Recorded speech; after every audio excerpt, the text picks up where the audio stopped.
Then we'll go around the online and we'll start with Hannah. Yes, Councillor Hannah Young, the Cabinet Lead for Highways and Transport at North Somerset Council. I'm David Bullock. I'm an officer at Wiltshire Council. Andy Hadley, Cabinet Lead for Bournemouth, Christchurch and Poole Council. Councillor Sarah Warren, Cabinet Lead for Sustainability at Bath and North East Somerset Council. Councillor Tim Rippington from Bristol. I'm here representing the West of England Mayoral Authority. Andrew Whitehead, Officer South Gloucestershire Council. Hattie James, Transport Officer at Western Gateway. Hannah Fountain, also Western Gateway Transport Officer. Lindsay Margerison, Officer at Bath and North East Somerset Council. Chris Wilmore, Councillor at South Gloucestershire Council, and chairing today's meeting for reasons I'll come to in a minute. My name is Alan Creedy. I'm the lead officer here at the Western Gateway Subnational Transport Body. And I'm James White. I'm technical lead for the Western Gateway. Martin. Hello, Martin Smith. I'm the Wiltshire Council Cabinet Member for Highways, which includes transport. Matt.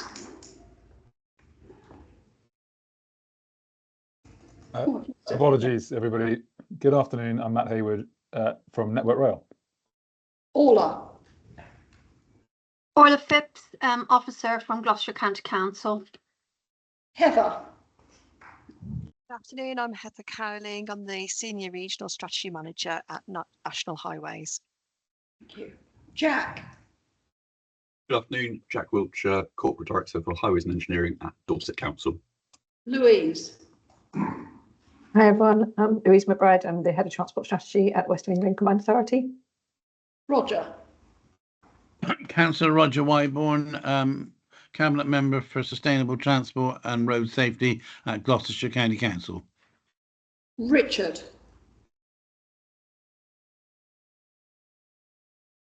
Richard Pincroft, Head of Transport and Sustainable Travel at BCP Council. Ben. Ben Kempner, the Southwest Area Engagement Lead from DFT and the Western Gateway sponsor. Have we forgotten anybody? If there's anybody with us that we haven't... Ed. Councillor Ed Plowden from Bristol City Council, Chair of the Transport and Connectivity Committee. Thank you all very much, members and officers. I think that's it. We've got a member of the public joined us online and we've got members of the public here.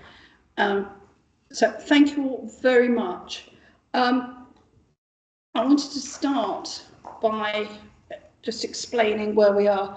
Normally at the first meeting of the year, which is this one, in council speak about years, we elect a chair. The outgoing chair, Amanda, is standing down and has asked for a short statement to be read out, and I propose to read that short statement and then we can agree what we're going to do going forward.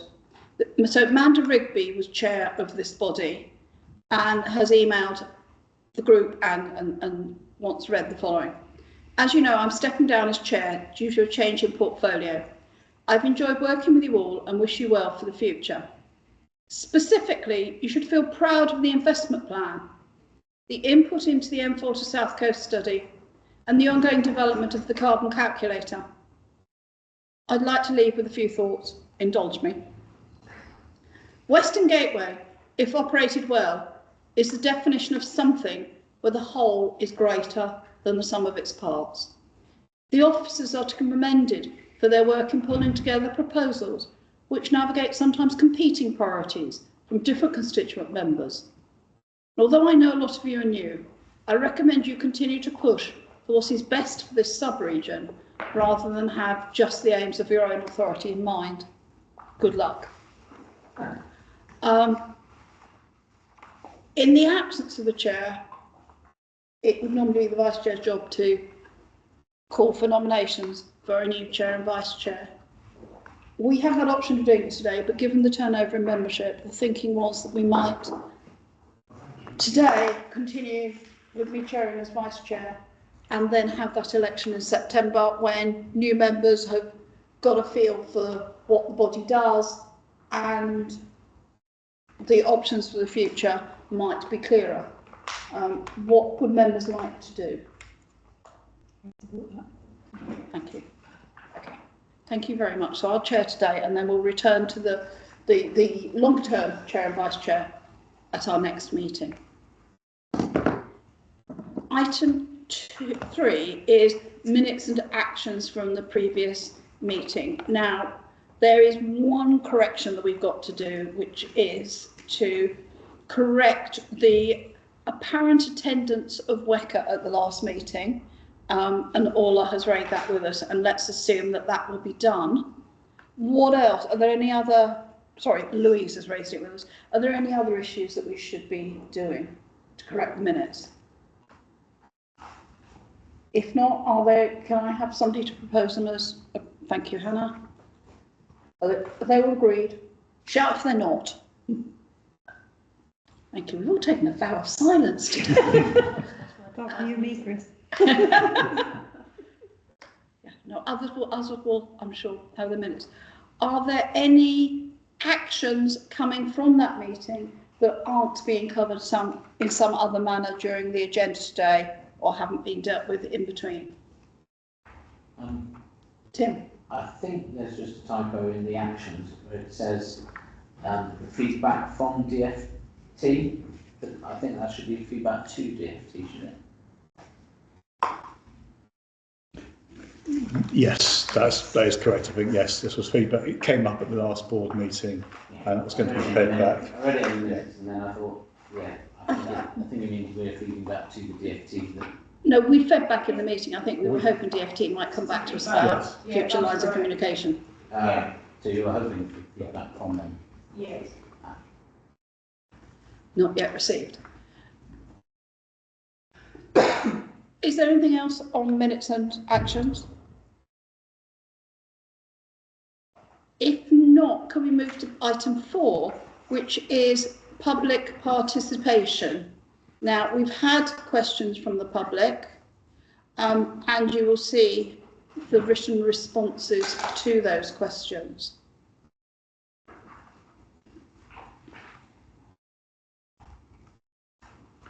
I don't have the written responses yet. They were emailed out this morning to you, David. Apologies, it was rather late, and they are on the website as well.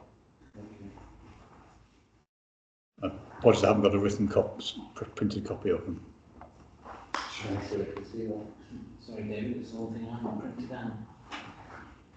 David, what we'll do is, if we carry on, and will people be happy if we carry on and come back to it when David's had a chance to have a read and absorb?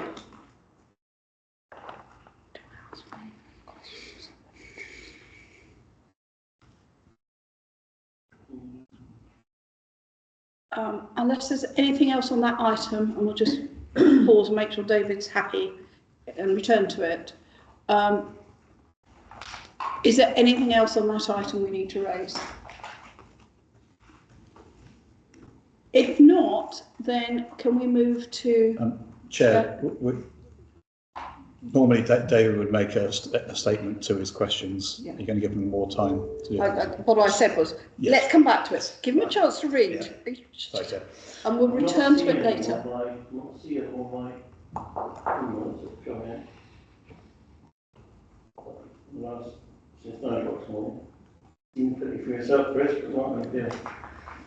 Can I suggest that what we do is, if an officer checks that it's been sent and if not resend it, you have a read and we can come back to it much later in the meeting, if that's all right. So that you don't feel rushed into either not saying something or saying something that doesn't take aboard the response.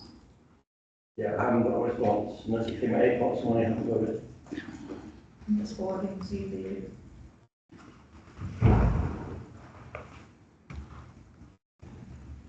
Okay.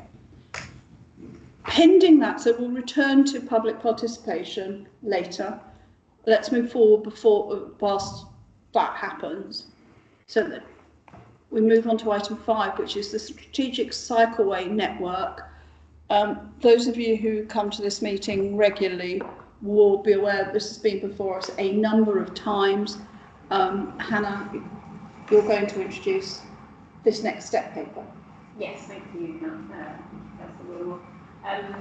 The cycling strategy for the Western Gateway region was approved by the board at our previous meeting in March.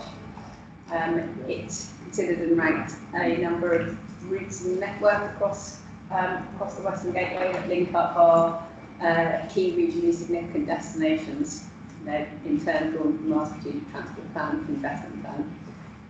So this proposal that's before you here is to do with commencing work on the delivery of that network. Just seem lose note to speak up, sorry. The paper that's before us is about commencing work on the possible avenues to commence work on the delivery of the cycling strategy that was approved at the previous meeting in March. So as part of that meeting, as part of that strategy, a prioritisation of routes in the network was agreed, and we've taken the top 10 plus 2 additional to ensure geographic coverage, and then broken those down into working with the local authorities to understand what sections of those routes have already been delivered versus others that are either in progress or have not yet been started at a local level. And then our analysis was to look at how Western Gateway might best deploy the 20,000 of funding that's been approved for the current financial year to support some targeted areas of delivery. So the route suggests the paper suggests 5 priority areas that we might seek to develop. 2 of those are areas where the routes are perhaps closer to delivery and maybe candidates for capital funding, and 3 of those are where more development work is needed through revenue funding. And if the board approve of those areas of focus, then our next stage will be to do some deeper work on each of those routes with our partner authorities and seek funding opportunities, and then start to work those up in response. Thank you. Questions or comments? Thank you very much, Chair. Yes, Can you remember to say who you are? My name's Councillor Andy Hadley from Bournemouth Coast Borough Council. I guess my concern with partly this is a very small amount of money, but the precedent it might set in terms of where we invest going forwards, or if funds come in from elsewhere. I think the opportunity, I hope, that the collaboration that we have gives us is the ability to work with colleagues in particularly Network Rail and Highways England, and how their infrastructure may create a real barrier for active travel. And across boundaries. I'm uncertain how much we can achieve that, or how well the work is spread across the area. But I'm content to move forward with the proposal as it currently stands. But I guess in terms of next steps, I'd be really keen that we are looking really closely at how we get value out of our partnership, particularly with the national agencies. Thank you. I'll make that for the next stages. Any other comments? So we have 2 recommendations. Are members in favour of them? Yep. Thank you very much. Shout if you're not, will you? Particularly people who are online. Thank you. So that paper is approved as the next steps. And that takes us to paper 6, which is rural mobility. Hattie? Thanks, Chair. So there's 2 parts to this paper, and the first part is just an update of the pilots that are up and running now. These were funded in the last financial year, so just very quickly, it's 3 pilots within the Western Gateway area and 1 pilot within Peninsular Transport, because it is a joint South-West project. So the 3 in our area we funded Gloucestershire Community Rail Partnership to do some focus groups around the Robin, which is their demand responsive transport service, to see what the local communities actually think of the service, how can we improve it, and they're also going to be doing some marketing materials on it. And this will allow us to share with others who are looking into DRT pilots across the region. Forest of Dean District Council are setting up a mobility hub and an electric car hire vehicle. So we're looking forward to seeing that. And we also, and finally, it was Bridport Town Council who are setting up a frequent weekend bus service from Bridport to West Bay. And this is going to be running in the evenings and weekends to try and get those tourism travel over the summer holidays. So those 3 pilots are up and running, and we look forward to updating you on those in future meetings. The recommendation for this paper is looking ahead for this financial year. We wish to do the same call for pilots again. We do hope to do this quite quickly, so we're looking for a lead member to help us facilitate that. So we need sign off on going out to the call for pilots and agreeing who the winning applications are in order to be able to do that. So we're hoping to get a lead member today, Chair, if that's okay. Thank you very much. So let's start with that. Volunteers for lead members. Sarah Warren and Andy Haldane. So the recommendation is that we note progress, that we appoint those 2 councillors as joint lead members, and that we approve the process set out in this paper for this year's funding round. Do people have any comments? If not, yeah, sorry, Tim. Just a small thing, but in 2.5, the expected timings, it says launch call applications July 2025. But under next steps, we've got aim to distribute the call for pilots before December 2025. But I appreciate July is before December 2025. Yeah. But it's a bit confusing. I think it probably means allocate decisions. Yeah, so it's because it's the West of England Combined Authority, our accountable body, so we have to go through their processes. So yeah, so it's we launched the call for applications in July, but then the sort of official signing off the grants, it's going to be by December. Hopefully that makes sense. So with that correction, Louise. Just coming in on a similar point, just about the process and learning from the lessons that we had last time round. Obviously, we want to get that approval from us as the accountable body more quickly. And I think we, as an action, we should take away that we'll talk to our grant assurance colleagues, because I'm conscious that the paper refers to December. If we do need to go to our committee, which I'm hoping we wouldn't, but if we do, then there is no committee in December. So we just need to square off that process so we're not affecting the timescales of those mobility projects going forward. So I'd recommend that we take that as an action and discuss it offline. Thanks, Lou. Yeah, we will do. Thank you very much. So apart from that action, are people happy with the report? Yeah. Thank you very much indeed. We then move to paper C, at which point we've moved into matters for information. So we're not having to take decisions. These are for us to ask questions about. James, you're running us through this. Right. Thank you, Chair. Hopefully everyone has had a chance to read through paper C. There is a lot there, but it does reflect the width of the programme that the Western Gateway has. I'm not going to run through everything. I'm going to go through a few highlights.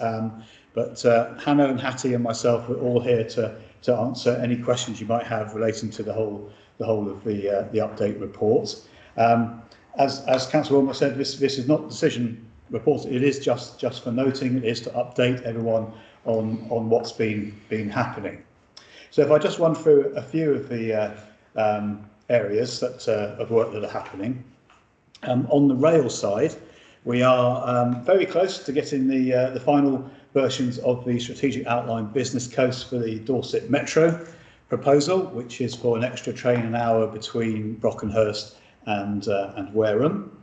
We're also very close to receiving the final strategic outline business case for the West of England line work. This is for enhanced services between Salisbury and Yeovil, and will require an extended passing loop at Tisbury. With both of those projects, we will hopefully be able to bring a full report to the September board meeting.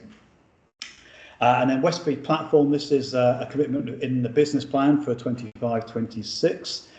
We're just almost on the verge of getting this all signed off for Network Rail to start the study, looking at the feasibility of bringing Platform Zero back into use. Anyone who knows Westbury will know there's one platform which is currently fenced off.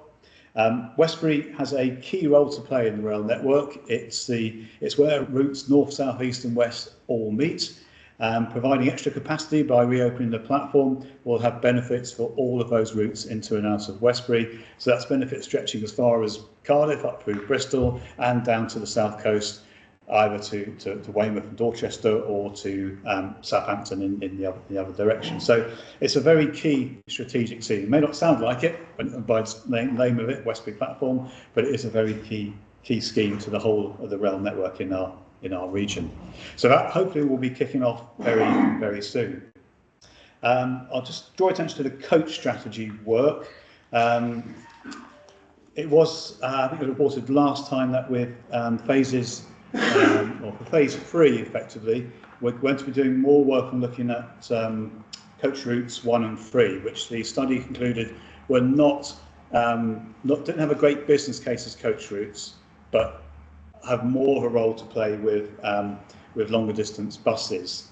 And these are the routes which are coming down from Gloucestershire and Bristol down to the south coast. So we're going to be looking at those again as part of the bus work, which does bring me on to where we are on buses. This is very much part of the business plan for 25-26. At the last board meeting, the board gave approval to recruit an additional transport officer post. That post will be leading on the bus work. It's taken a bit longer than expected to get the advert out for that transport officer post, but it is now out, and we are hoping to be able to interview mid-July with a view to getting someone in post by September. And that bus work is going to involve looking at cross-boundary bus routes, what can we do across the region to support buses, and pick up those 2 coach routes which are being proposed as more longer distance bus routes than as coach routes. Regional Centre of Excellence work, there's a lot going on here. We're almost at the point of being able to roll out a whole series of tools for our local authorities to use to help them in identifying and appraising future or potential housing development sites. We have tools for evaluating health, physical activity and social value, interchange guidance, and then 2 tools which are looking at strategic site allocations, and then going into a bit more detail, looking at which are the best sites for new housing to be built on. This was going back in time about 6 months or so ago. This was at the request of the board to do what can we do as an STB to help support our local authorities with their revised housing figures. We've also set up a Regional Centre of Excellence website. This is a password access website. It's there for all of our local authority officers to be able to go into and to access all of those tools we've just been talking about, and also the carbon assessment playbook tool and the electric vehicle charging infrastructure tool as well. And it will have a chat function too. We're not quite sure how that chat function is going to work, but hopefully this will get officers from the authorities involved. We're also opened up to people like National Highways and Network Rail and Homes England as well. And I'll just mention in that respect with Homes England, Homes England is leading on a very innovative study looking at the M5 corridor and looking at it from public transport, rail, road, active travel perspective, and looking at what are the options, the opportunities, but also the limitations for housing growth all the way along that corridor. Still early stages with that at the moment, but it's a very exciting piece of work bringing together all those different agencies. Just one other thing, a couple of things to mention, Chair. Hopefully members will recall at last meeting approval was given to send a letter to the Secretary of State relating to the A303 and the cancellation of the Stonehenge Tunnel. The letter made the point that the issues around connectivity and safety and resilience are still very much there. And the letter was proposing more of a wider package approach. So not just looking at it in terms of a road scheme, but what else can be done in terms of rail, public transport, buses and active travel. So the letter went off. We have had a response back from the Minister for Future of Roads. I think it was a very, very positive response. It did recognise the ongoing issues on the A303. And the Minister has asked her officials to get in contact with us. I won't put Ben on the spot on this, but we haven't had any contact yet. but I think it's fair to say we do look forward to taking this project forward on the A303. Just one last thing I'll very briefly mention, and Ben from DfT may be able to shed some more light on this a bit later on. We haven't had confirmation yet on funding for next year. We are fully funded for this year, and thank you to all the local authorities for their contributions and to the Department for Transport. But it's still a bit uncertain as to what's going to happen next year. We were rather hoping there might be a line in the comprehensive spending review indicating what sub-national transport bodies we're going to get. That detail hasn't emerged yet. So I've just put down in the report a couple of markers for options that we may, as a board, have to think about. If there is, option one is if there is no further funding, then the sub-national transport body would have to be wound up. We do have enough funding to carry on for at least another 6 months beyond the end of this financial year, but it will be a decision for the board to decide what to do and what to do with any remaining assets that there might be. Option two is the possibility of having another 1 year interim settlement, which really means we would carry on with the existing programme. That would put a lot of pressure on the existing team. We have quite a substantial workload, as I hope you can gather from the update report. There will be a very strong need to look at the whole way that the team works and how we manage the workload. 1 year funding settlement, it's not ideal because it just means we're almost going hand to mouth from 1 year to the next, but at least it would give some certainty of going on into 26, 27. The third option is where we would hope we might receive a 2 or indeed a 3 year settlement, which would enable the Western Gateway to really plan out its future programme, and also the opportunity to look at the whole structure and the number of staff and the way things work. These are all just markers for the time being, and really no decisions required at this stage. We do ask the board for any views on those options, any guidance that they might have, and hopefully by September we will be in a far stronger position to know what our funding is going to be, and we will come back with any revised proposals that are going to be needed. I'm conscious I haven't covered everything in the report, but I just wanted to give a flavour of some of the areas of work. But very happy to take questions on the whole of the report. Thank you very much, James. Questions or comments? Andy and then Tim. Thank you. Just on the coach strategy, I did get to see a copy of the feasibility study strategic for 1 and 3, and you mentioned for the routes from Cheltenham down to Bournemouth and Poole, the likelihood of using buses rather than coaches. But in the report, it highlights that the journey currently you can take 3 buses to get between the two, 5 hours of travel and 1 hour of waiting. And that's very similar actually to the train experience and part of the challenge of this whole gap. So I'd be really interested to understand how we can improve on the status quo as part of that going forward. So if I could be involved in that, I'd be really keen to do so. Yes, certainly. Tim. Yeah, a couple of questions. Just on the financial future of the organisation, I know you said there's quite a lot of pressure on the existing staff and you've got 2 vacancies. Are you still proceeding with looking to fill those vacancies now, regardless of what the future? Yes, we have for both the transport officer post, which is out for advert at the moment, and the data officer post, which we hope will be going out to fairly shortly. We've made provision within this year's budget to employ them for 12 months. So beyond that, though, it's uncertain. Yes, it will be for one year, 12-month contract. Martin. Sorry, I did have a second. Oh, sorry. Okay. Do you mind? Hang fire, Martin. Second question. This one might sound a bit odd, given that the West of England Combined Authority leading on this project, and I'm here as their representative. But on the Filton Bank project, is there a reason why Filton Bank is being prioritised over Bath to Bristol for feasibility of electrification, given that I imagine there are far more trains that would run under the, using the wires between Bath and Bristol than there are between Parkway and Temple Mead? This may be one for Matt Hayward from Network Rail to answer in more detail. I know that those were the two options that have been looked at, and I'm struggling to remember why Filton Bank has been selected as opposed to Bath Chippenham. Now, if you're answering that question now, can you also answer why that rather than sorting out Wesley Junction? Yes, I can try to. Hi everybody, Matt Hayward, Network Rail.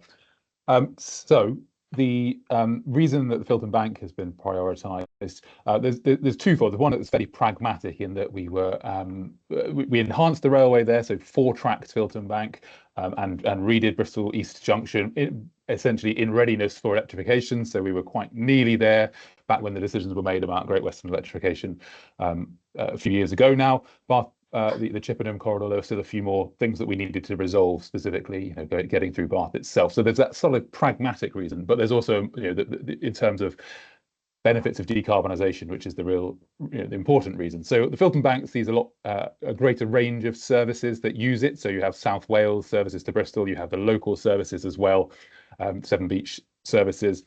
And obviously you have longer distance services and indeed some of the Paddington trains too. And really what we need to be really mindful of with electrification is you need trains that can use the wires, can use the electricity, or indeed can charge using the electricity. And what we're trying to target here, something that I've referred to before, is the replacement of the local diesel fleets. And Filton, therefore, is ideally located, we think, to give us the best chance to kind of reach that tipping point, so that when we need to replace those local diesel trains, we have sufficient charging infrastructure in place to give us an option, a potential option for funders of not just replacing those with a new diesel fleet of trains. So you're right that the Bath corridor could give us fully electric journeys for Bristol Paddington trains. There may be other ways of achieving non-diesel journeys on that corridor, but actually the Filton Bank potentially gives us the opportunity to have a fleet of trains coming in to replace a diesel fleet that is not a fully diesel fleet. And I suppose it's sort of an extension of that as to why we think that as a scheme and the potential benefits that are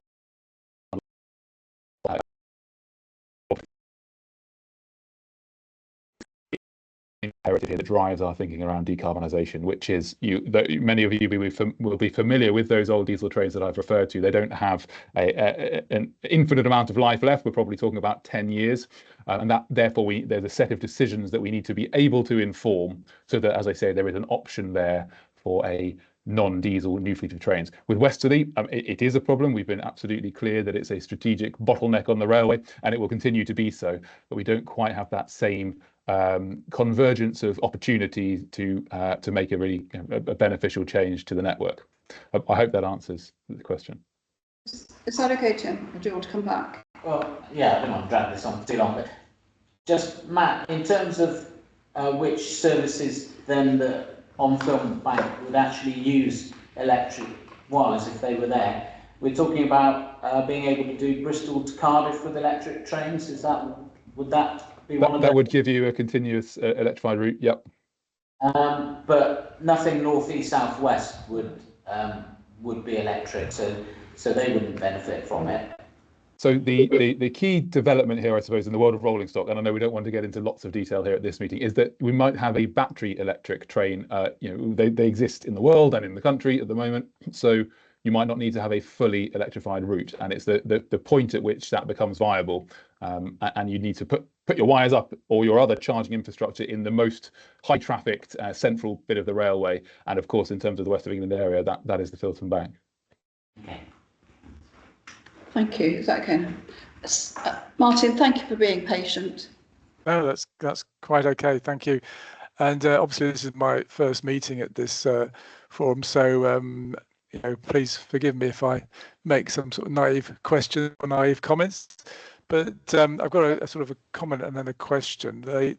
My comment is I'm very pleased to see that the Westbury platform is getting attention, and hopefully we'll get some progress on this, because as has already been said, it has regional significance, but it has, here in Wiltshire, it has very, very large significance in terms of potentially unlocking the sort of the west of Wiltshire, and enables us to potentially have more sort of connected, sustainable communities along that part of the railway going up through the west of Wiltshire. So we're very much looking forward to that progressing and hopefully getting a positive outcome.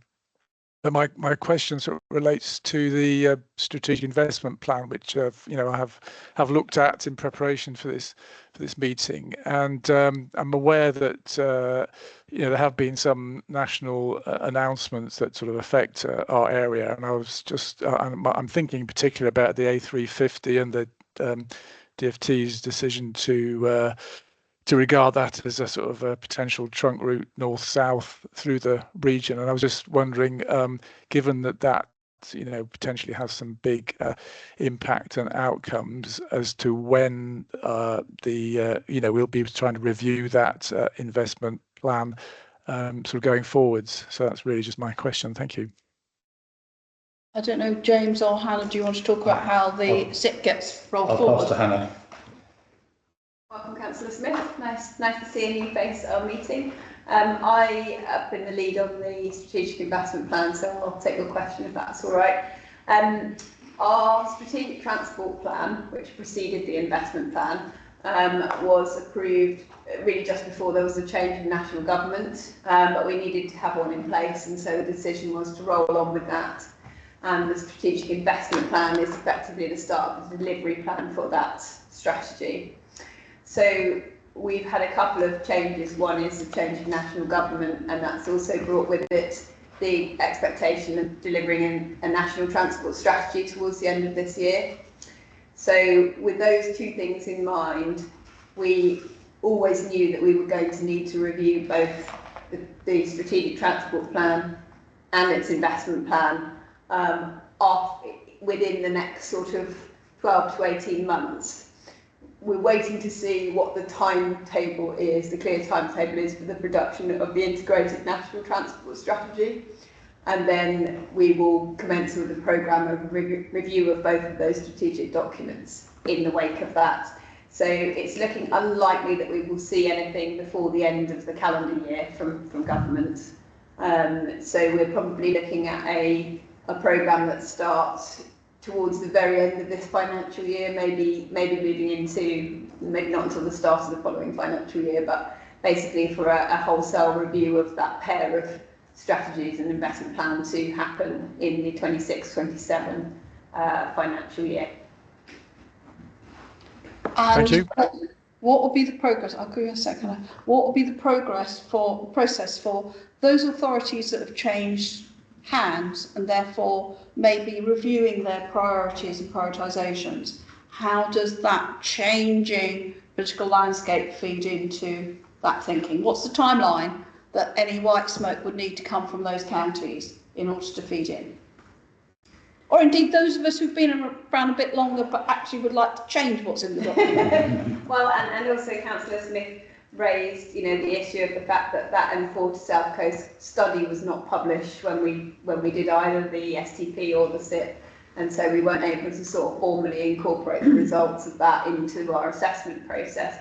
So a lot of things have moved on, and it will be part of my task between now and then to kind of identify what has changed, what new evidence we need, and also what gaps we have in our evidence base, and one of those, I think, is in the business plan paper, but our understanding of resilience across the entire region is patchy. So we know that there are certain bits of work we need to do to strengthen the evidence base before we review the STP and the SIP. As regards the political landscape, well, I don't dare to take a punt on that, Councillor, but I guess as with the current version of our plans, that all those issues will start to come to the fore when we start to review the strategic transport plan and we set those kind of overarching vision and objectives for the region, and any changes politically that have happened between now and then, or any changes of heart will, I think, come to the fore during that process. Thank you. Hannah Yeah. Why, who led the political side of the council law side of the last process? Yeah, so Hannah Young, North Somerset Council. I did actually have a different question, but just to finish on that point, I think certainly I'd be more than happy to have an offline conversation with any new members about what that, and I know Hannah would too, but if you just wanted to have a chat about how that process worked, and also if there are significant shifts in the meantime before that piece of work gets up and running.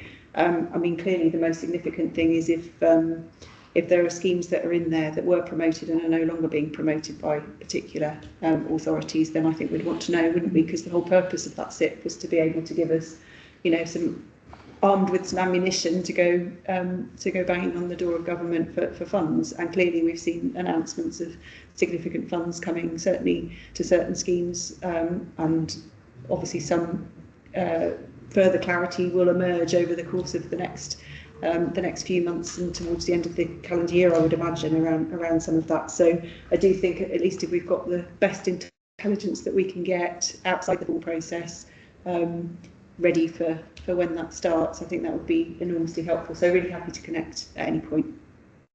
Is that okay, Martin? That's great, thank you. Hannah, you had your own question. Yeah, I just wanted to pick up on that piece, James, around the Homes England piece of work. That sounds really, really good. Really pleased to see it. I'm wondering whether it's a result in any small way or maybe a large way of the work that certainly Chris and Manda, I know you were connecting quite actively with National Highways about the M5, as we all, you know, I think we've all connected separately with National Highways, and particularly around our growth strategies locally. Is that something that's provoked some of this? Have we had an impact on that, or is it something that's come a different direction? I'm just interested in understanding where the driver for this has been, and is it bottom up or top down? Particularly, yeah. Yeah, I think it's probably a bit of a mixture. Right. I will look to Hannah as well on this. Highways England, Homes England became aware of the work we're doing on the spatial planning tools. Right. So they contacted us in the first instance. So I think it has, in that sense, it has come out of the board and wanting to do something on the spatial planning side. Right. Homes England picking up, recognising that there's major development sites, existing ones like Tewkesbury Garden Village, and other sites, and looking at what's potential other locations to come along to take pressure off the M5 as well, but also make the most use of the rail network. So I think it's quite fortuitous timing really, that National Highways, Homes England, ourselves, and Network Rail looking to refresh the Bristol to Birmingham rail corridor study. It's all coming together at the right time, I would say. Hannah, do you want to add to that? I think it sounds like you've covered it. Yeah, I think you're right. It's a product of earlier conversations and also, you know, well-documented issues around local plans along the M5 failing because of undue pressures, and then liaison around this new spatial planning work that we've been doing since the start of this year, sort of, yes, all coming together. They've identified some particular source of funding at I've forgotten the name, it's something accelerator, housing accelerator funding, something that they feel able to tap into to resource a more comprehensive study of that area. And then I think the aspiration is that if we can get that to work, it acts as a pilot that might be rolled out in other areas where there are constraints formed by either strategic road infrastructure effectively are constraining opportunities for housing growth. So roll out one. Really helpful, I think, and want to add to Amanda's list of things we should be proud of them, because I think, you know, that's a discussion we've had in this room before, a long time ago, about the need for something like that. And I'd be really interested in understanding the time, we might not know it yet, but what's the sort of timeline for that to take place, when that might be expecting.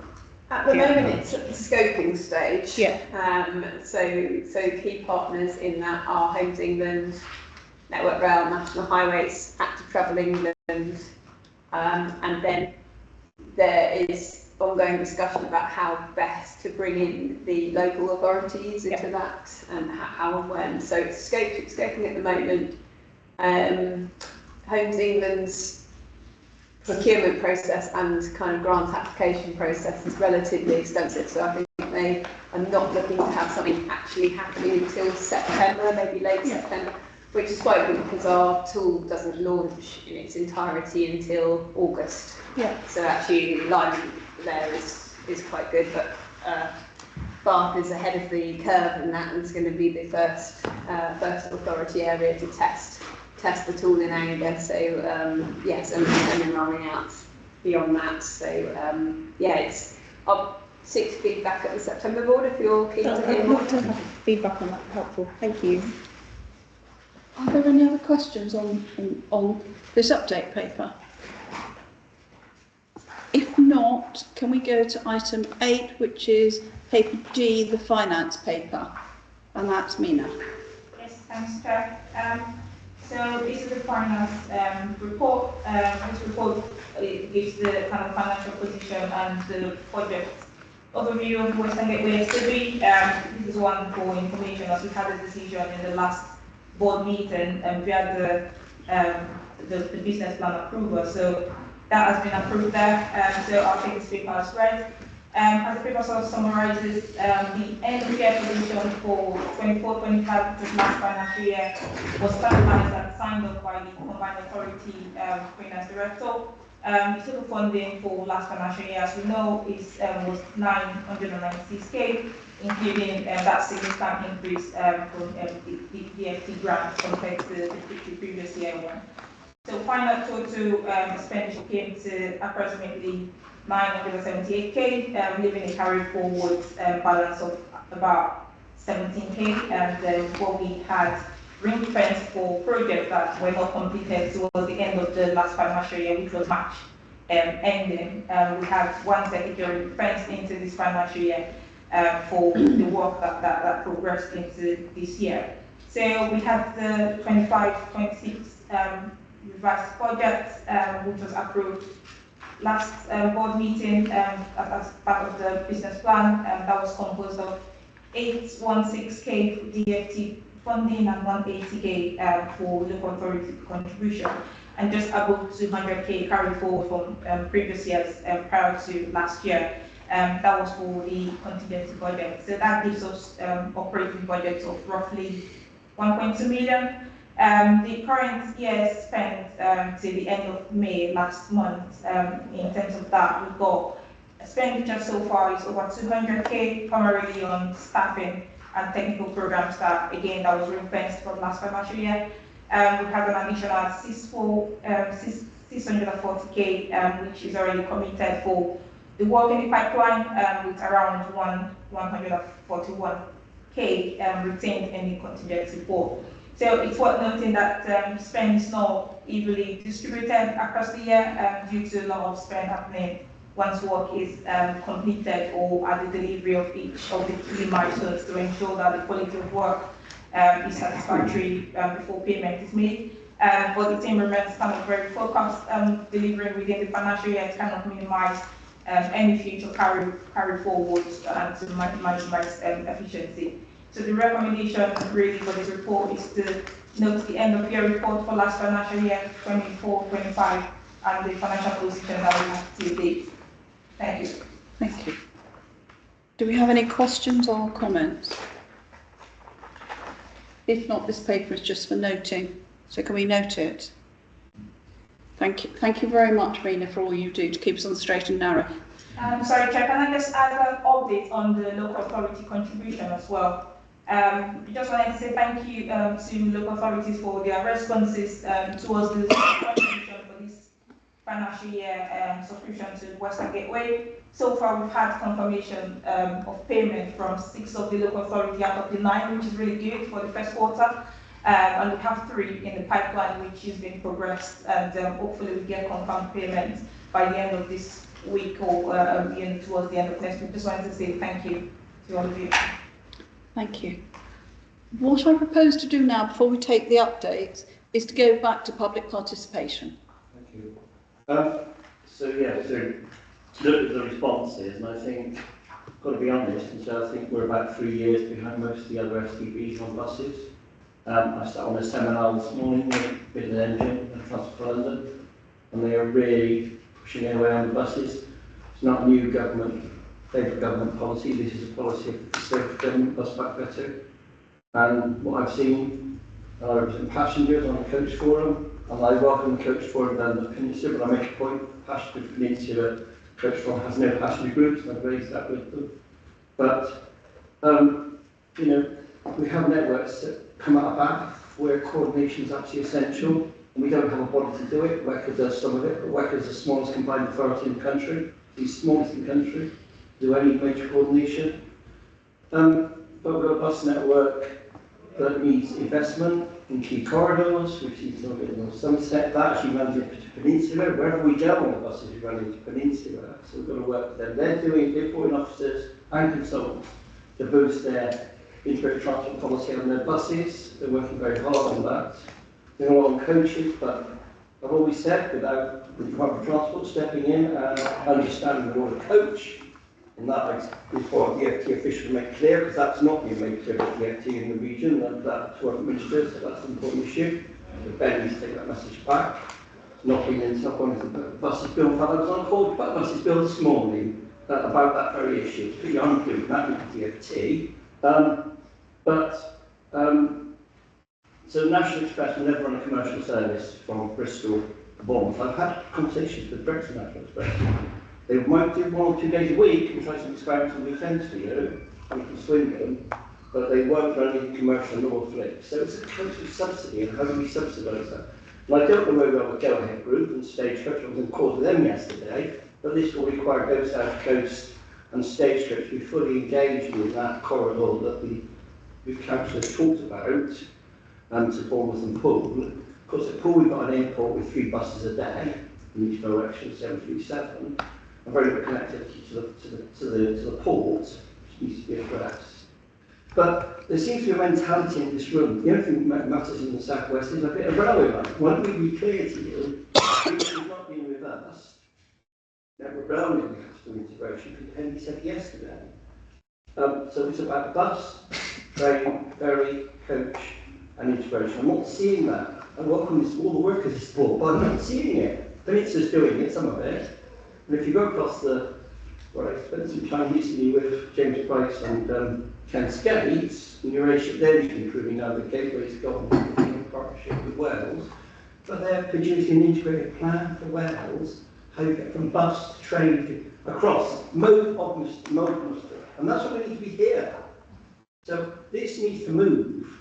One officer being employed in September may move it forward or not. But let's be fair, WECA's an authority, it can afford to lend some officers. You know, Bournemouth and Christchurch could lend some officers. We've got Phil Brewcock in this building, could be there. We could lend officers to start doing this piece of work. Gloucestershire, Roger's got quite a team. We just need to pull teams and have somebody leading those teams. So this is not going to work unless we really put the enthusiasm. And at the end of the day, Barbara made the point. Still can't get from Stroud to Bristol by a bus or a coach. You know, this is being raised in the House of Commons. How much more do you need? How many more quotes do I need from MPs to say the buses don't work, North Dorset? The regional MPs are making it clear.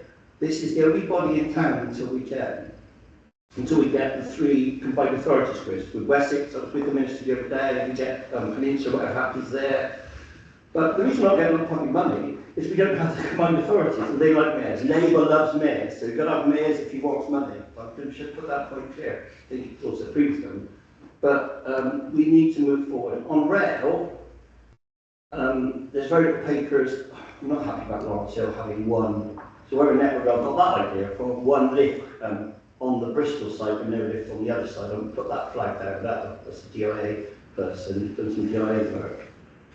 And then today, with colleagues of mine were up at Cheltenham trying to sort out disabled access. No, it's not a nice to have, I'll make that point, or a minor inconvenience, some people said. It is a service of the department. Today they're looking up there, but we have a £400,000 shortfall in time Cheltenham Spa lifts.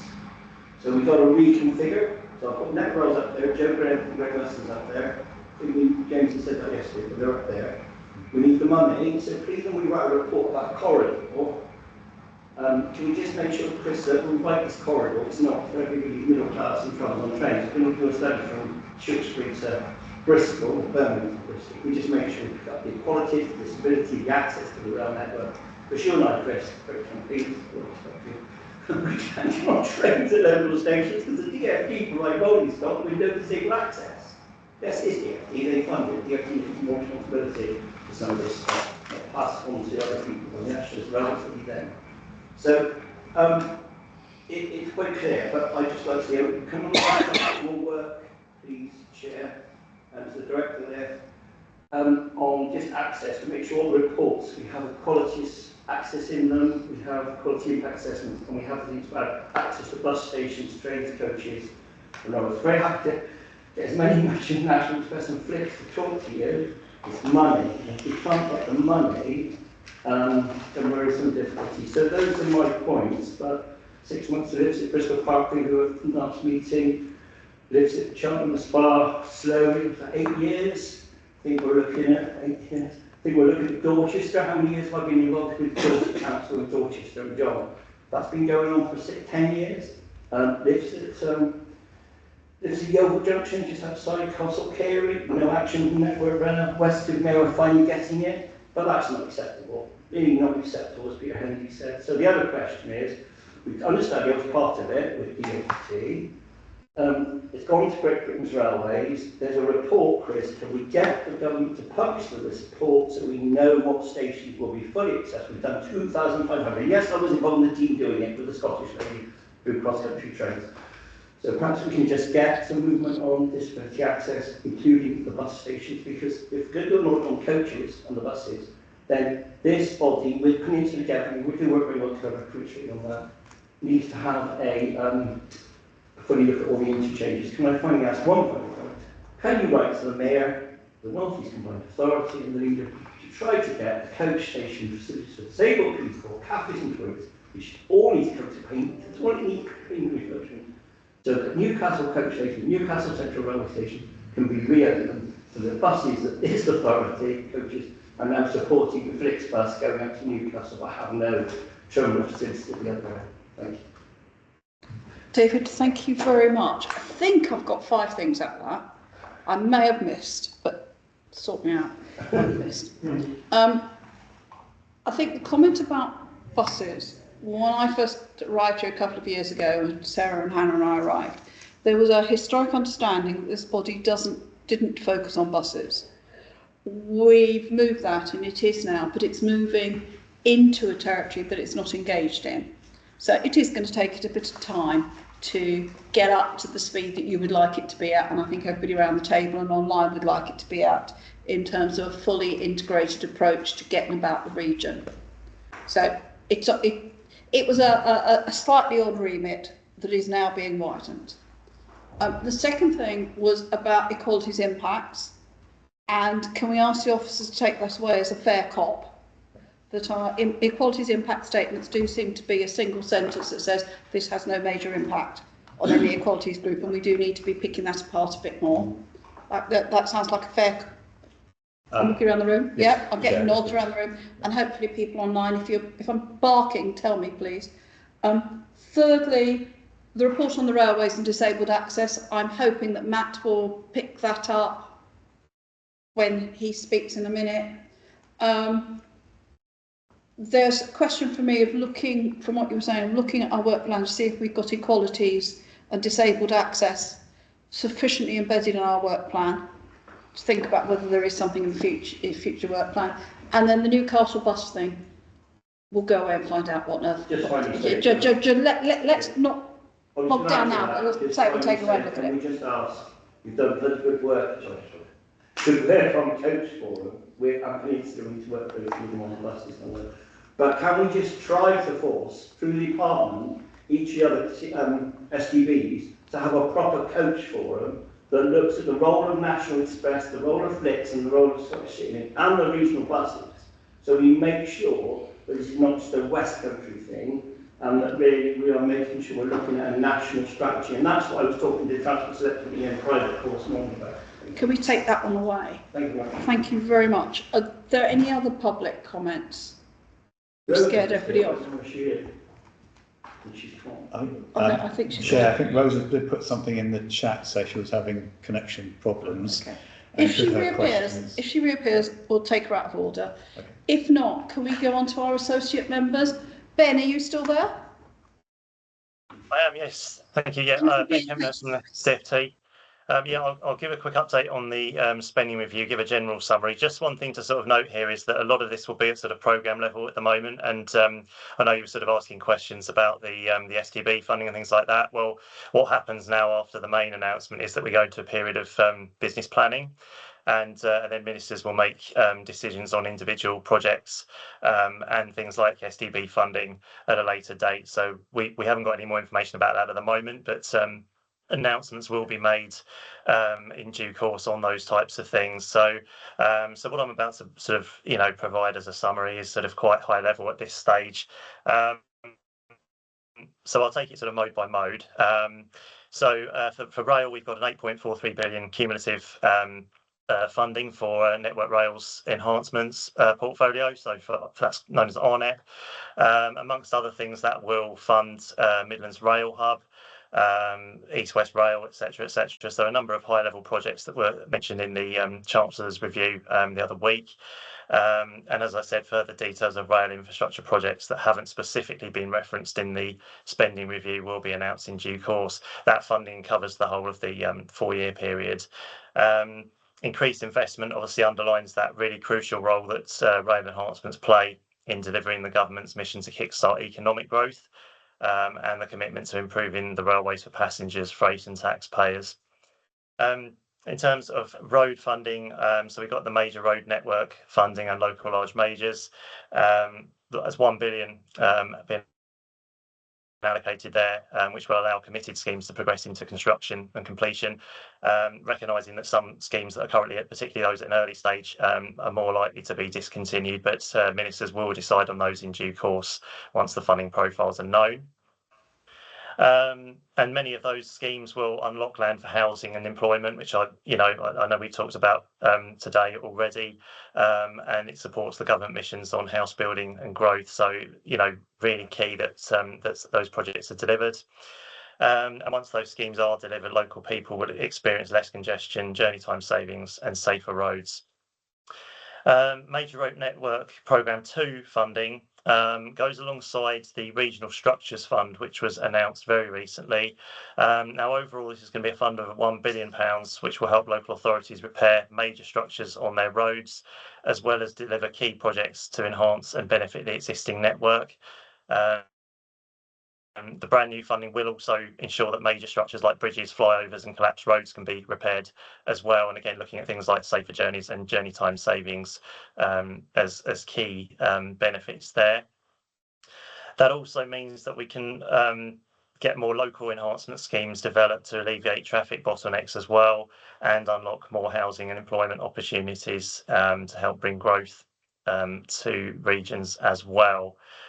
No decisions have yet been made on any individual schemes, but we do expect those schemes already in construction to receive funding already promised. Moving on to mayoral strategic authorities, overall there's going to be £15.6 billion of funding provided by 2031 to 32 for the elected mayors of some of England's largest city regions via the Transport for City Regions settlement, so TCR, which is going to be replacing the CRSTS program, not replacing, but continuation of the CRSTS program. And that supports things like zero emission buses, trams, local rail, and so on. And what I would say is that obviously in the past we've had things like zebra funding programs. Zebra funding will be incorporated into that settlement, so there won't be a sort of separate zebra program as such from now on. The TCR funding over the spending review includes 752 million for the West of England Combined Authority. For local transports, the spending review provides local leaders with unprecedented certainty and control over how local transport funding is spent. So we want more sort of local decision making on that in terms of how things can be improved in the local transport networks. We're providing 2.3 billion for the local transport grant over phase 2 of the spending review for local transport improvements. Now that can include more zero emission buses, it can include cycleways, and that is for places outside those receiving TCR settlements. The funding itself is for maintaining and improving local transport infrastructure, delivering transport schemes that will boost growth. All areas as well will receive a share of the 100 million resource funding to help build capability and capacity to deliver those local transport priorities. Allocations over the 4-year SR periods will be announced shortly for other types of transport, but we have already got the local transport grants on the gov.uk webpage. So I think they were announced just over a week ago now, or possibly a couple of weeks ago. So they're out there and out in the public. And the idea being that a more simplified, more predictable long-term funding will enable local authorities to deliver more ambitious transport projects. For buses, 900 million revenue funding per year across the country to maintain and improve vital bus services. There'll also be an opportunity to take forward franchising pilots in some areas as well. And alongside capital funding, the investment will be over 1 billion a year. So that includes the revenue that I've just mentioned, but also some capital as well. So funding means that the LA bus grant will continue to be provided to local transport authorities. And that allows local authorities to support local services and local fares initiatives, as well as invest improvements to the bus network, such as new bus lanes, zero emission buses and bus shelters as well.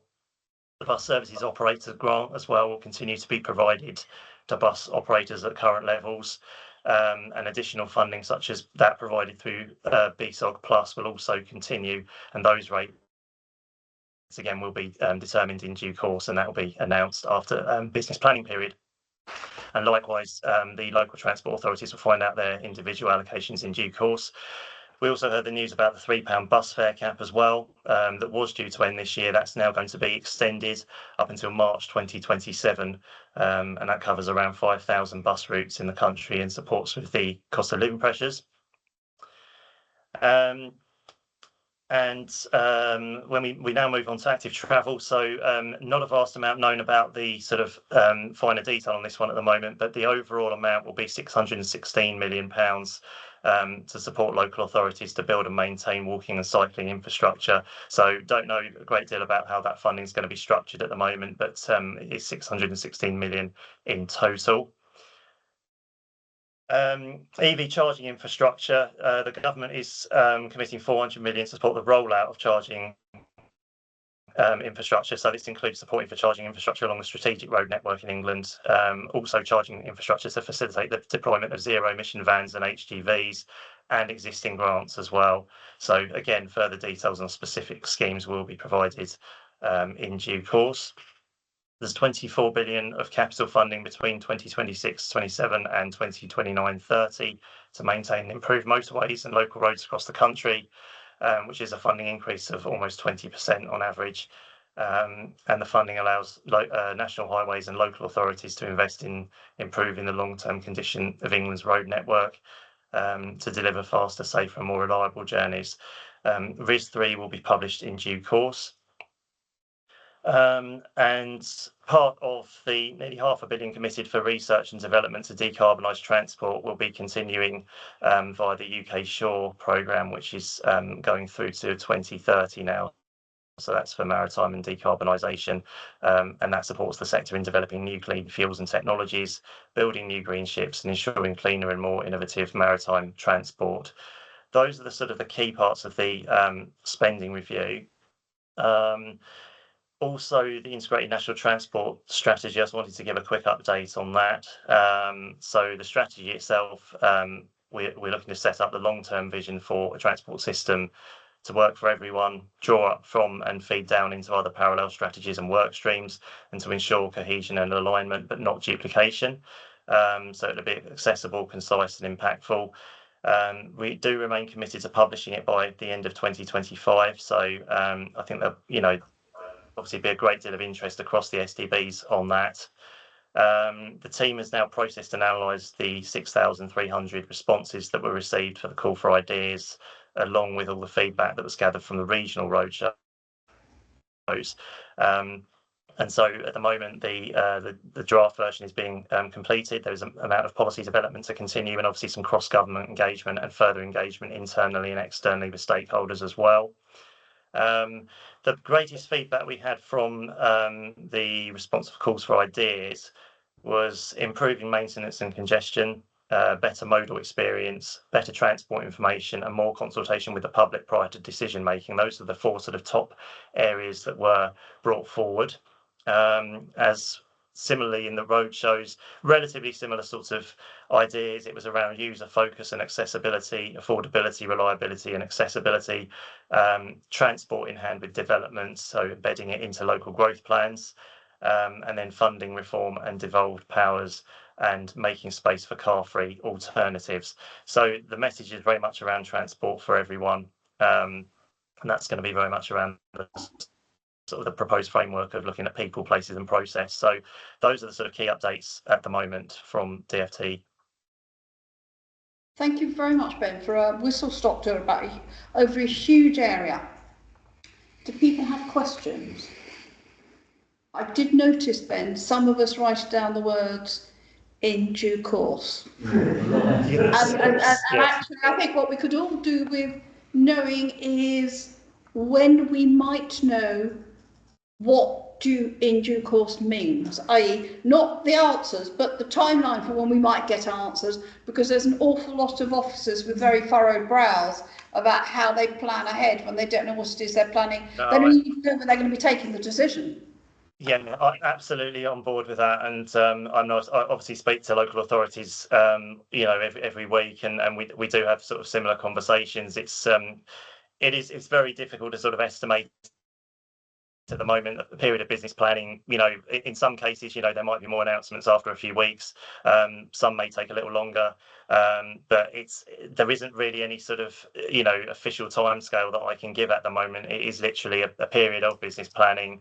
Decisions can be made, you know, in accordance with that, and then, you know, ministers will make further statements. But yeah, sorry, I appreciate that. That is, you know, not a very direct sort of answer that I can give there, but we just don't have any sort of, you know, confirmed timescales at this stage on that.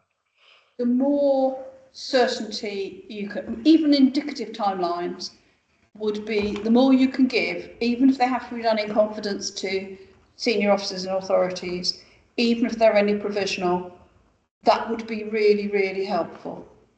Yeah, because there are some really critical decisions that are happening to be made blind at the minute.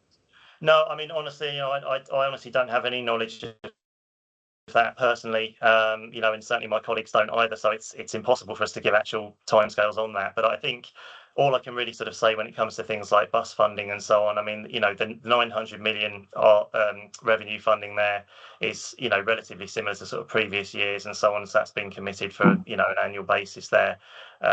You know, as I said, I can't give sort of, you know, clear sort of guidance on what those local transport authority allocations will be, but I think it's important just to keep the momentum going with bus service improvement plans, and you know, and the work that you've already done. There's been some excellent work on bus service improvement plans over the last few years from local authorities and stakeholders as well, and I would just sort of, you know, encourage everyone to keep the momentum going, you know, work with your bus service improvement plans as a guide for what you want to achieve over the next few years. We've at least got that kind of, you know, 4-year sort of funding window now there, so it does hopefully help to an extent. But I do appreciate that without your sort of you know, clear allocations, as it were, it's very difficult to sort of do a budgetary kind of forecast before you've got those figures in place.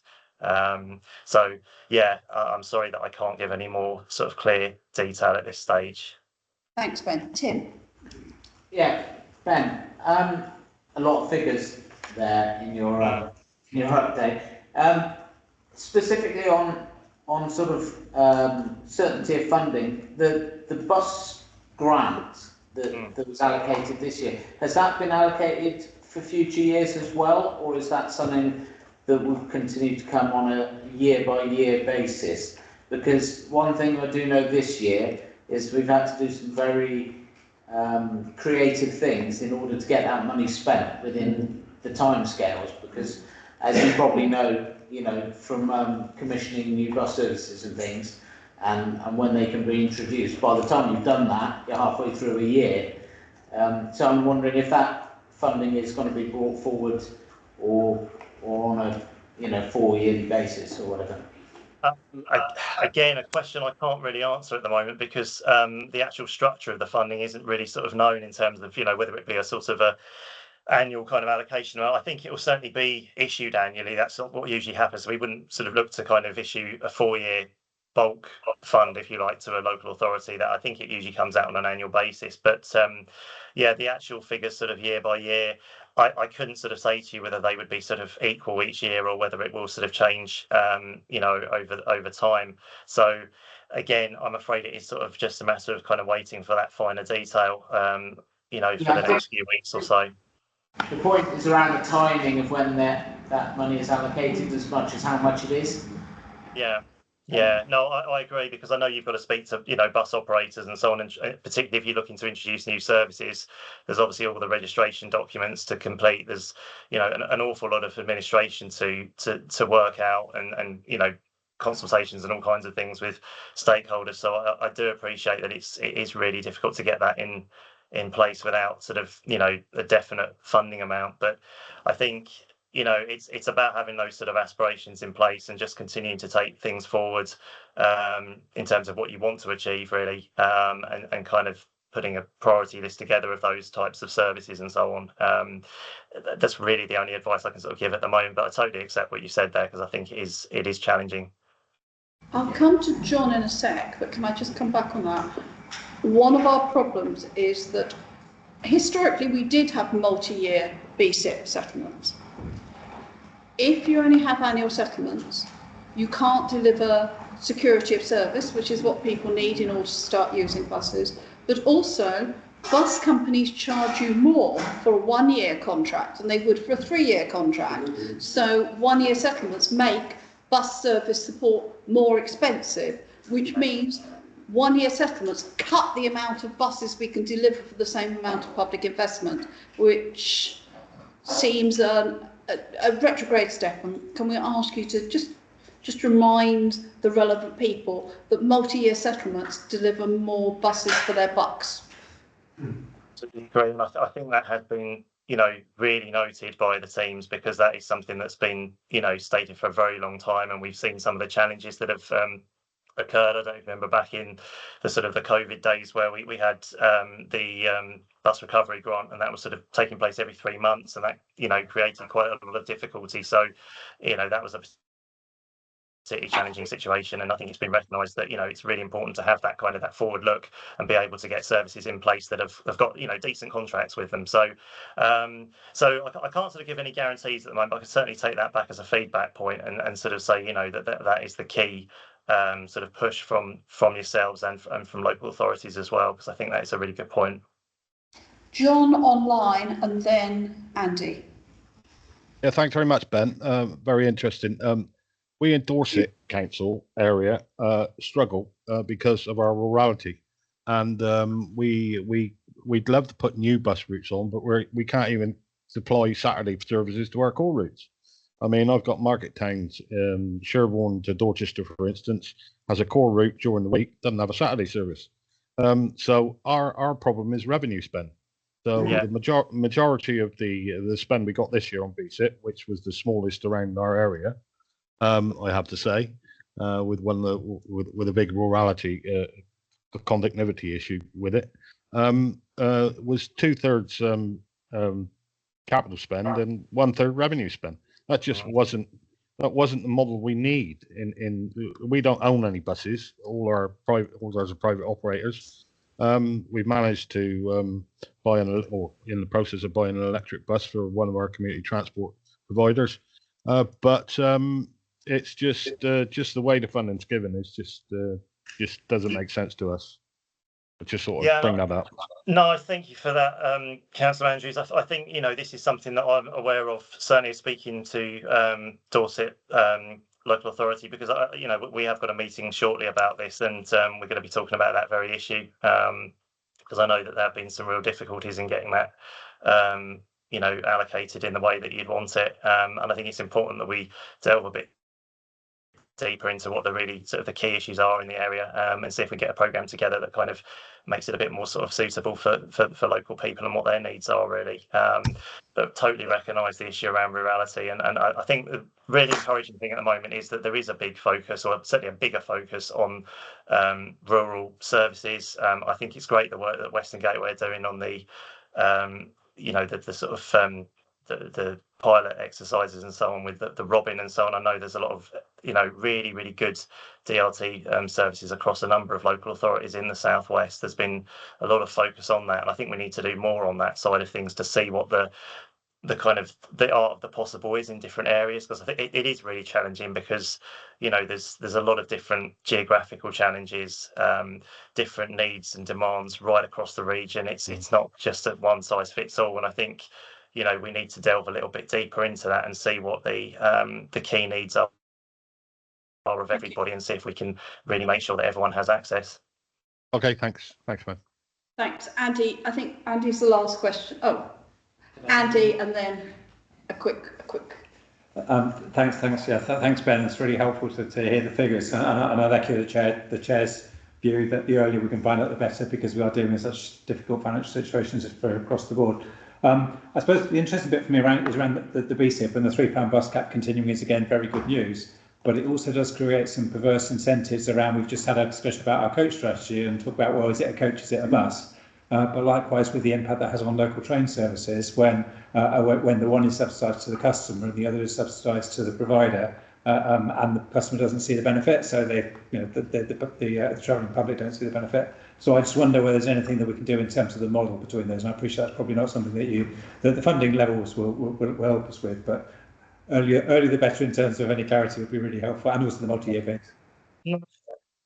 I think that's a really good point, and I think it's trying to get that right balance between all different modes, and I think the integrated national transport strategy will look into more detail around how we can integrate different modes more effectively, and I think once that's been released, it'd be really good to have a sort of a session on that with Western Gateway and other STBs as well. Perhaps we'll do the same sort of thing, but yeah, I mean it's a difficult one, isn't it? I think I think it's important, I think particularly in rural areas, for the £3 fare cap to continue. I think it's going to be really important in those areas, because I recognise that some places you could have ended up paying sort of £3 one day, and then the next day you're paying perhaps £9, maybe even more than that, in certain areas where it's a particularly long journey. So it's I think there is a necessity there, but at the same time it's about trying to adapt to that kind of rural challenge and find a solution as well, and that's something that we've really got to focus on over the next couple of years to see what is attainable, I think.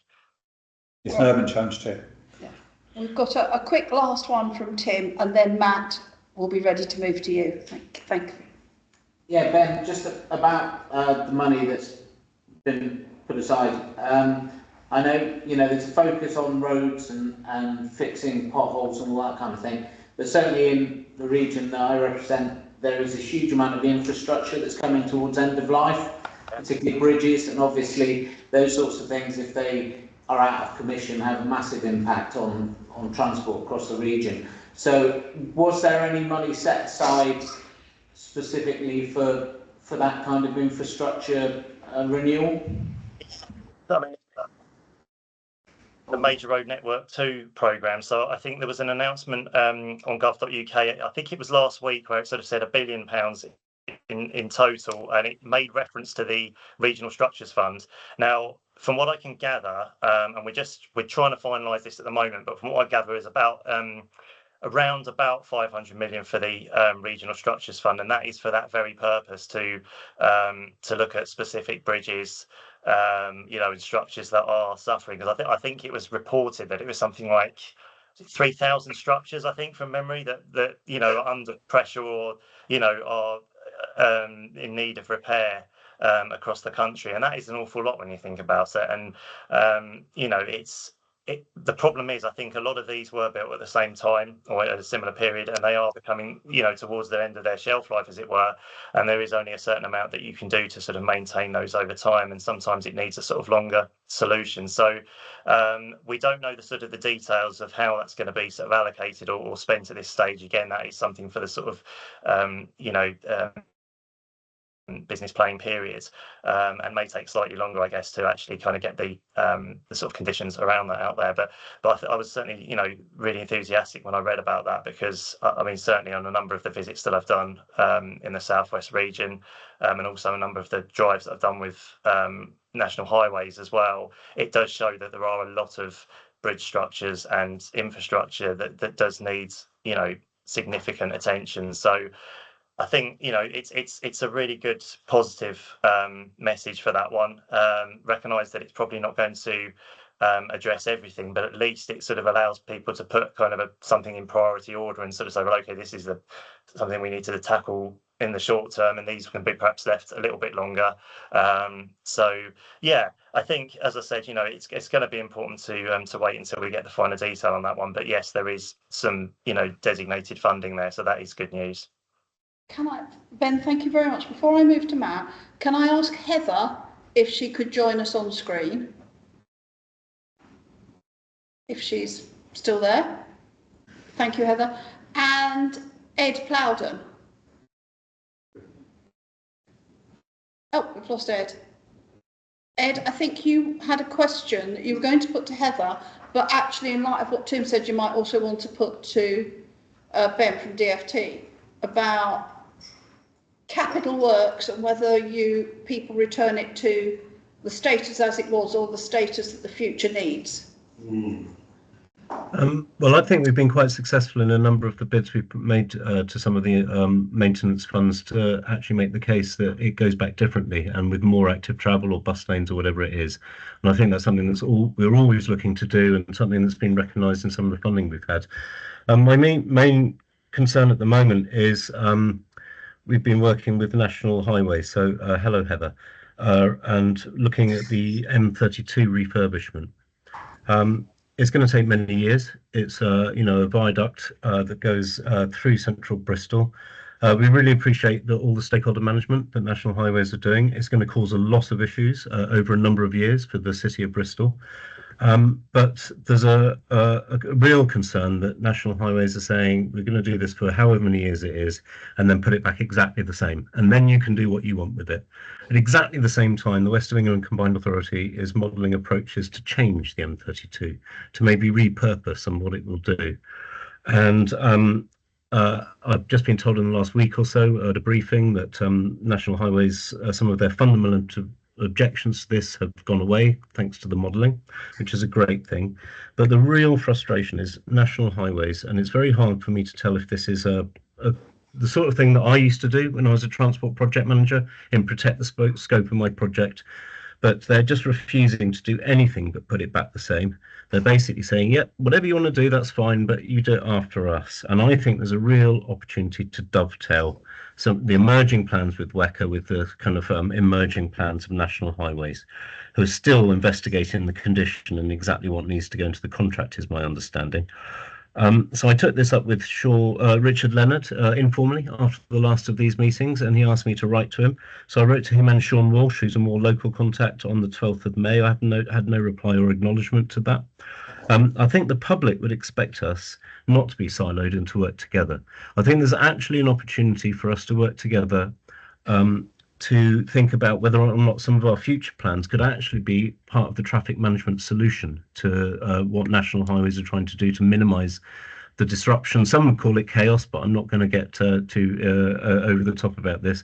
But expect us to work together, and actually, if we did this well, we could save public funds the best. But what we've got is siloed working.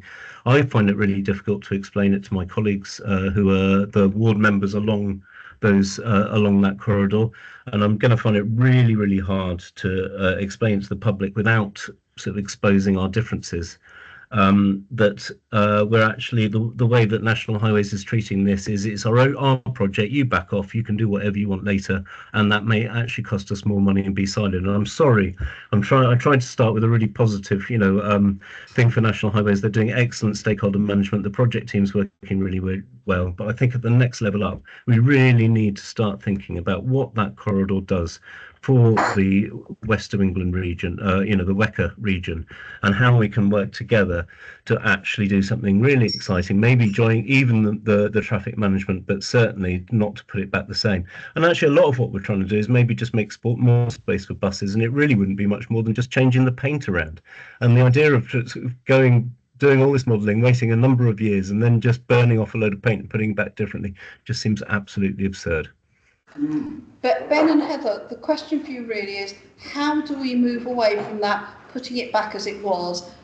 When Ed shared that earlier, Andy from Bournemouth Crutcher Paul immediately came up with an example from their neck of the woods, where there's a similar issue about how we make sure that projects and public investment from DFT National Highways, the finishing of the work isn't going backwards, it's going forwards. It's not about increasing cost or complexity, it's about how we make sure that we end up with something that is what the future needs, not what yesterday needed. You know, so from a DFT perspective, I mean, I think what I would say is that we're always very encouraging and supportive of collaborative working, and that's something that's very much been the case under this government already. I think innovative, new ideas and so on for places and looking at integrating transport is really important. Certainly from my dealings with National Highways, I've found, they're very, very focused on collaboration and improving engagement with stakeholders and so on. So, I guess my advice would be to keep those relationships really strong, arrange, plenty of meetings and so on, and have discussions with them. But I don't want to speak too much, obviously, for Heather here, because, it's that there may be certain sort of conditions attached to some of those, that infrastructure, which I personally have no expertise in. So I don't want to kind of go into any great detail. But I guess from our perspective it is collaboration and work with all stakeholders on these projects, particularly when we come into the integrated national transport strategy, is going to be really key in making things work. So that's just from my perspective, but from as I said, I don't want to go into sort of too much technical detail because there may be a lot more involved in that side of things. Thank you. Heather, do you want to comment at this stage? You're entitled to say no, you'll come back to us later if you prefer. Oh, thank you. No, that's very kind. I just wanted to kind of echo Ben's sentiments, and that we are very much open to, collaborative working and working with our partners and stakeholders. And Councillor, I will actually chase up that the contact you tried to make with my colleagues, Richard Leonard and Sean Walsh. I've got that noted down for you. So if you leave that with me, I will certainly investigate, and I will get back to you in terms of a response to that question, as I'm relatively new in post. So again, I haven't got the technical details as to what discussions have been had already. So if you can leave that with me, I'll certainly come back with an update for you all. Thank you very much, Heather.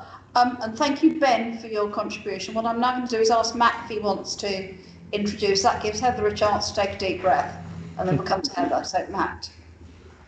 Thank you once again, Chair. Yes, let me introduce myself again. Briefly, Matt Hayward, Lead Strategic Planner in Network Rail.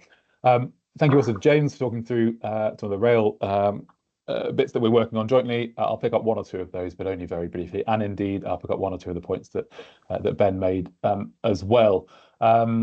Just so starting with those, just to pick out one or two of the relevant big ticket items that were announced 2 weeks ago in the spending review. So Midlands Rail Hub was one of those that, of course, does introduce or would introduce improved services into our region from Birmingham, from the Midlands, and actually then has a role in that whole M5 corridor puzzle as well. So that's an important one. And of course, although off route or if off region, the South Wales stations got a reference there as well. So the Burns Review stations, and again a key kind of economic artery, South Wales into the north of the region. So encouraging there within that capital settlement that Ben referred to. I suppose the other thing to point out that will be interesting to see is there was of course a revenue line as well, and we need to see how that impacts what the impact of that is as it's spelt out in more detail. But one of the things many will be aware of that we've wrestled with our capital investments is that we need the kind of guarantee of the operational costs as well that running train services inevitably has. So it's not only about the capital side of the equation, but we also really look forward to understand what is within that settlement. Very briefly touch upon things that many of you will be more expert on than I am, but at the same time, or very similar time, we had the latest kind of review of the Treasury Green Book about appraising business cases and investment in things including transport. And just to make the point that I think that speaks to really lots of the work that we in Network Rail have done in partnership with you in Western Gateway, in terms of that focus on kind of place-based business cases with local ownership and a real kind of intimate understanding of the local drivers for change. I think it really is kind of helpful in the sense that it backs up what we've been trying to do for some time. And of course, as every time that this gets looked at, makes the point that there should not be arbitrary thresholds on things like BCRs, albeit they are an important indicator. So I think that's helpful wider context and really gives the onus to local authorities and subnational transport bodies to be the kind of agent of making that case for local changes. That's helpful to see.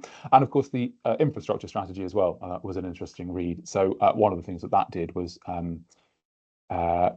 restated the need for a kind of a visibility around the pipeline of infrastructure enhancements. So in rail terms, Ben referred to the rail network enhancements pipeline. And it's been something of a sort of running joke that's not been refreshed for some time. I think it would be beneficial for everybody to have visibility of a refreshed pipeline. So encouraging publications around the spending review, which of course, as Ben has set out, has a sizable settlement for rail. I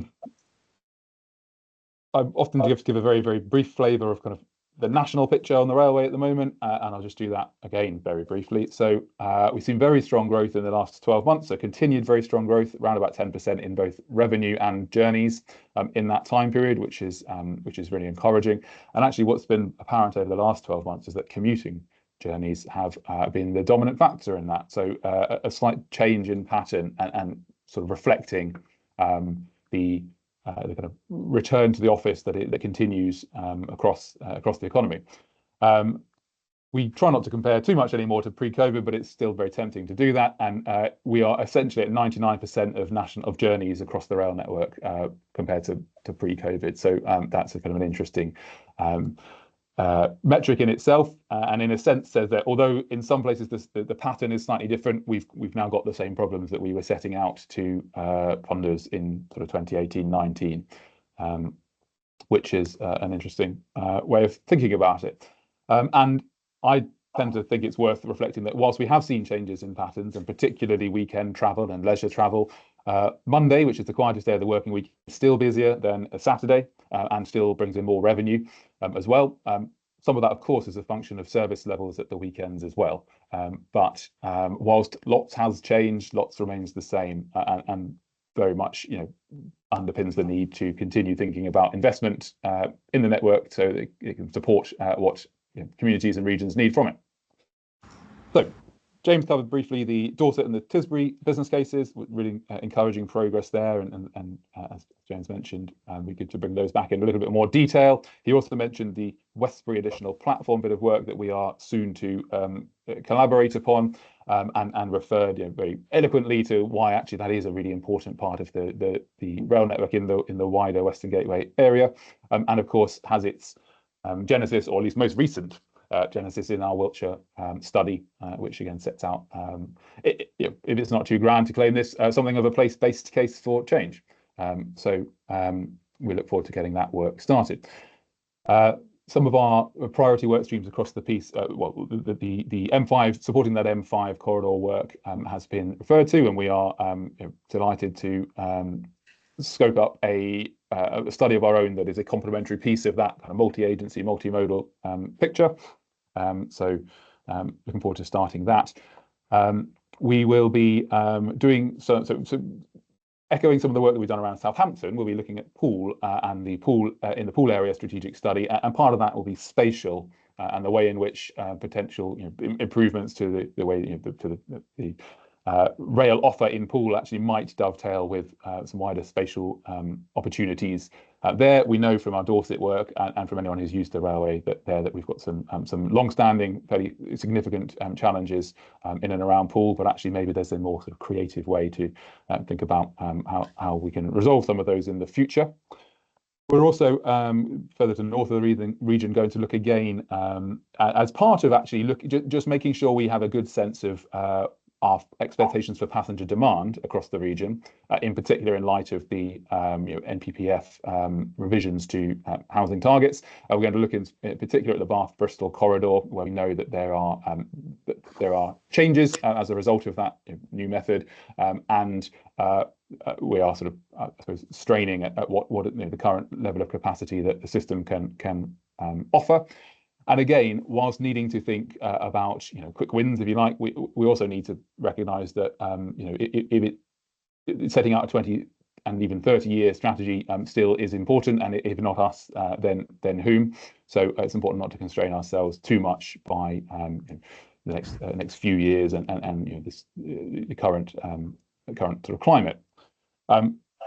We are also coming towards the end of a freight strategy, a freight study that we will be happy to share. And again, that dovetails nicely with some of the work that's going on led by Western Gateway around opportunities across the area for essentially supporting and growing rail freight and the role that plays in the wider movement of goods around the region.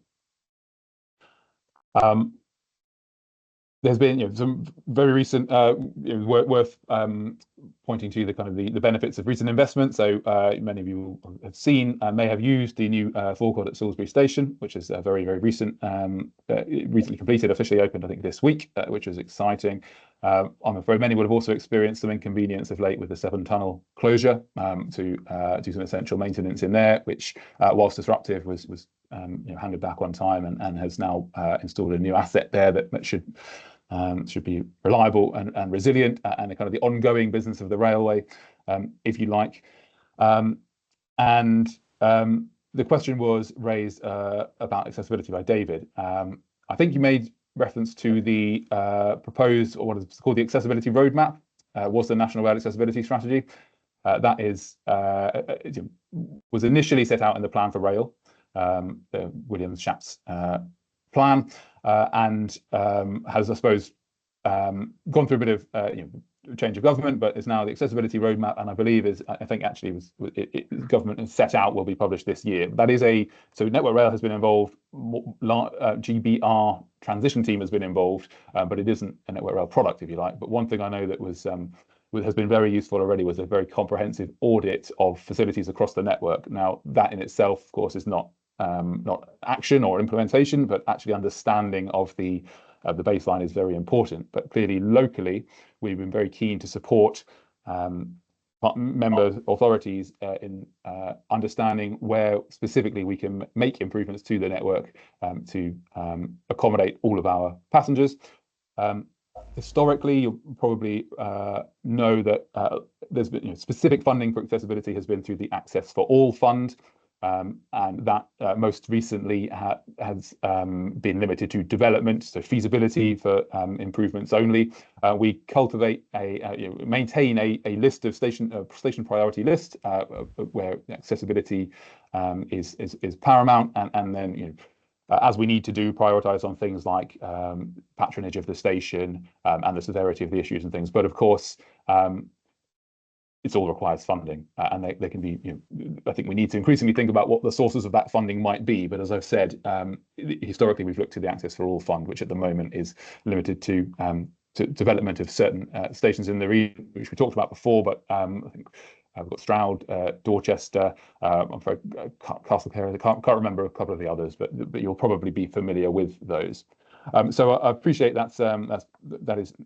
Not an entirely satisfactory answer for any of us, but it is absolutely a problem that we fully recognise is among the most significant facing the system, the railway system, and we'll continue to work to set out what we think the most pressing interventions that are required are, and indeed what routes to funding that we might have. But of course, you would expect me to say this, but I'm afraid it is true that we don't have a funding pot that we can go and use with our own discretion to make improvements around the network. We need to continue to make cases as to why that is the right thing to do, even though we know, obviously legally, morally, it's the right thing to do. And I hope that the accessibility roadmap this year, I've read off the website, will be published this year, will help with that framework for how we can bring forward some of those improvements.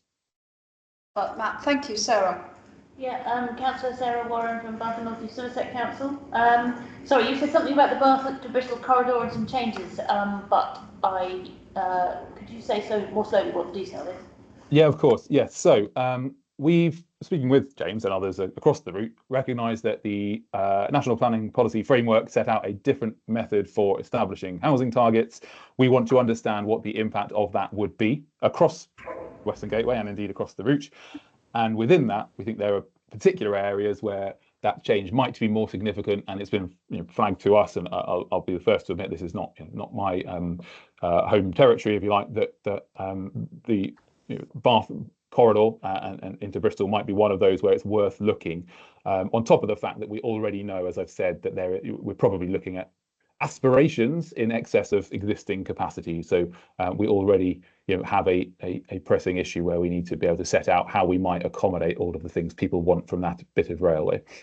So we'll be looking from trying to understand potential future demand in the kind of the latest insights, and then what we could do with the railway in order to support improved services, new stations, other improvements to the railway system that could indeed include accessibility as well. So that will be a specific local focus study on that bit of the geography. And as I've said to this group before, we will do the work that we set out to do, but it will be massively improved by local partnership, and we will be reaching out very shortly to relevant stakeholders to how you want to or able to support that bit of work.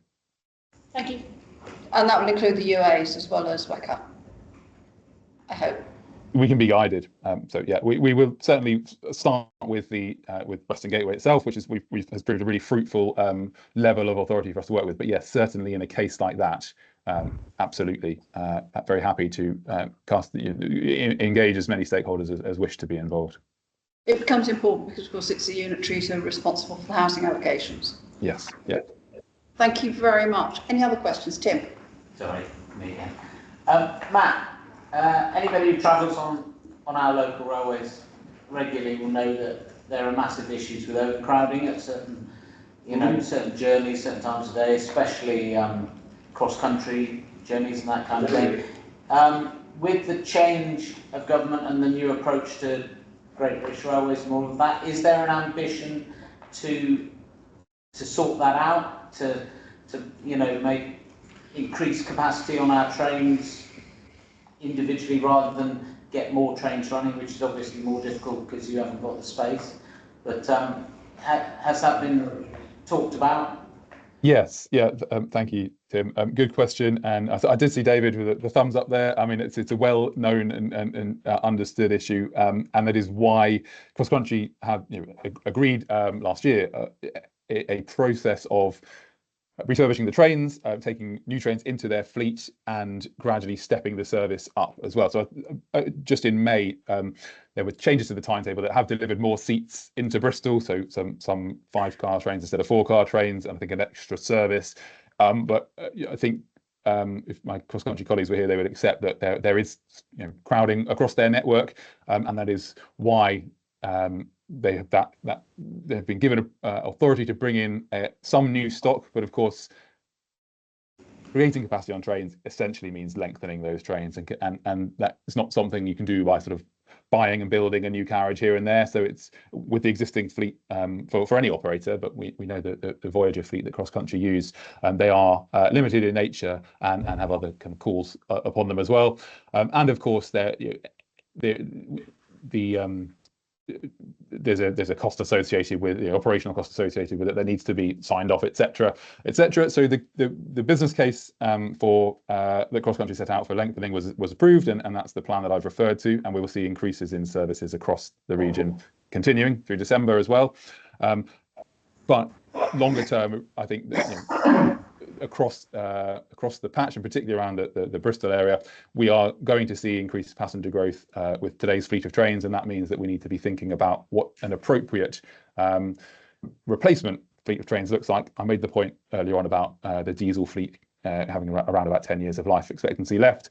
Lots of flows through Bristol, particularly, I suppose, those down to the south coast are very crowded at certain times of day, and actually the long-term solution is about fleet, and these are the kind of timeframes that we need to be thinking in the sort of 3, 4, 5+ years. So we are doing that thinking now, albeit that isn't of much comfort to people crowded into a train, this afternoon. The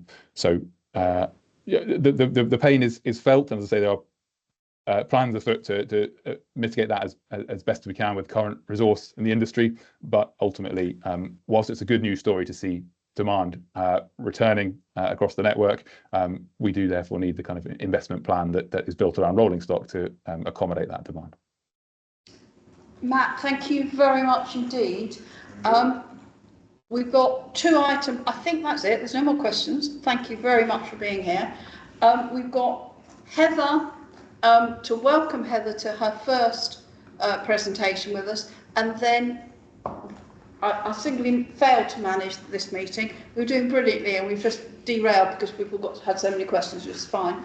I do want to, if you will indulge me at the end, to give Rosa a chance to speak in the public question time, given that her line went down, she had connection problems at the time we were doing it. So Rosa, hang with us, we'll get to you at the end before we all go. Heather. Good afternoon, everybody. It's really nice to be with you all today.